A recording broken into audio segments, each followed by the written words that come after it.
Hey you dears, this is Wendy and I am super excited because I have something today for you that is naked, it's hot, and it is something petite. It is our new Naked Petite Heat palette, and I think you are gonna love it because it takes your favorite heat-inspired shades on the go in a travel-friendly size. Petite Heat was inspired by our Naked Heat palette, and what I love about it is it embraces this new neutral trend of ambers and coppers and warm shades.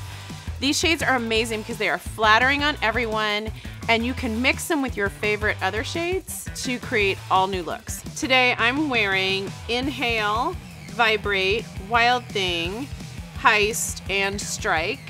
And I love mixing all of these shades together to get that blown out ambery look.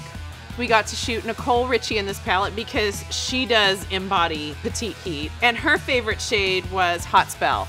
It's this beautiful terracotta shade you can wear all over the lid or mix with a variety of other shades. I'm so excited to see what looks you guys are gonna create using Petite Heat. There is so much to do with this palette.